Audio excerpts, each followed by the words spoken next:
Hoje falarei sobre conjuntivite. Quase todo mundo sabe o que é conjuntivite. Se você nunca teve essa doença, certamente conhece alguém que já passou por ela. Geralmente tratamos a condição como algo simples e que passa logo.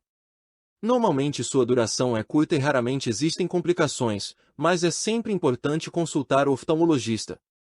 Muitas pessoas só buscam por um médico quando os sintomas se agravam e geram incômodos mais severos e complicações irreversíveis.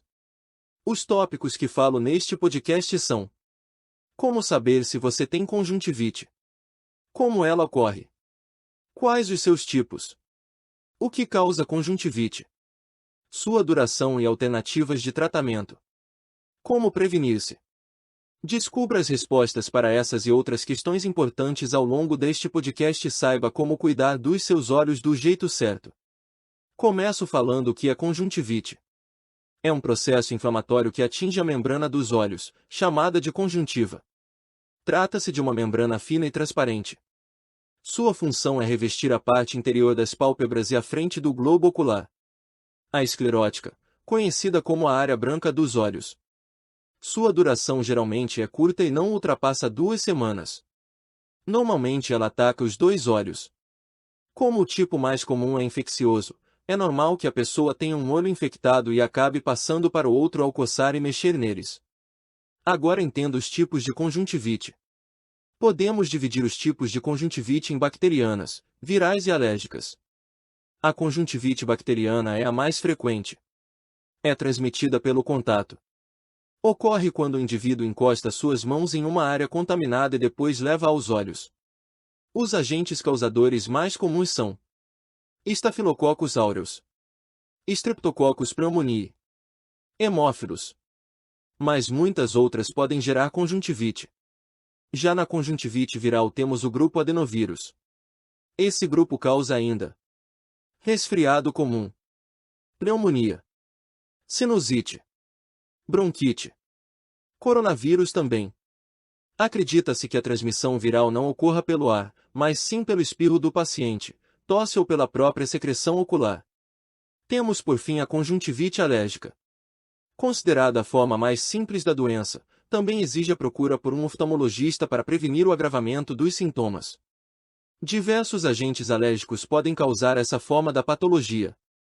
Exemplos: poeira, pelos de animais, ácaros, pólen, insetos, alimentos, medicamentos. A manifestação da conjuntivite alérgica pode ser crônica ou aguda. Quanto mais tendências alérgicas o paciente tem, mais chances ele possui de desenvolver o problema. É possível ter conjuntivite até mesmo por fungos como Cândida, parasitas que incluem larvas, vermes e amebas. Claro que essas são situações muito mais raras, mas indica a necessidade de uma consulta médica para minimizar sintomas e prevenir agravamentos.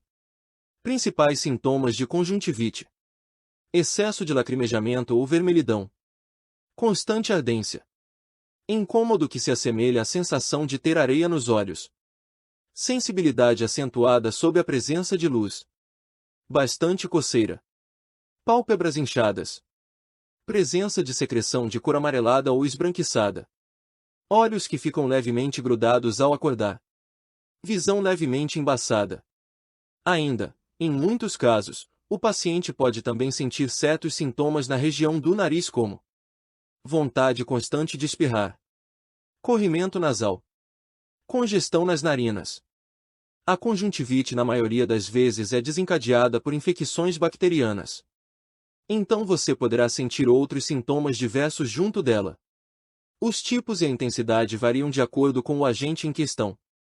O mais comum é que surja dor de garganta, podendo evoluir para amidalite se não tratada. Febre e dores de cabeça. Isso sinaliza a presença de um vírus.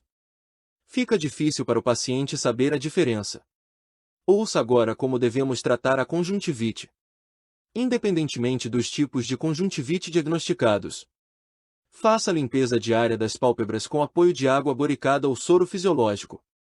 Quanto ao tratamento em si, as alternativas incluem: para a conjuntivite bacteriana, o remédio é antibiótico. Use a solução na forma de pomadas ou colírios.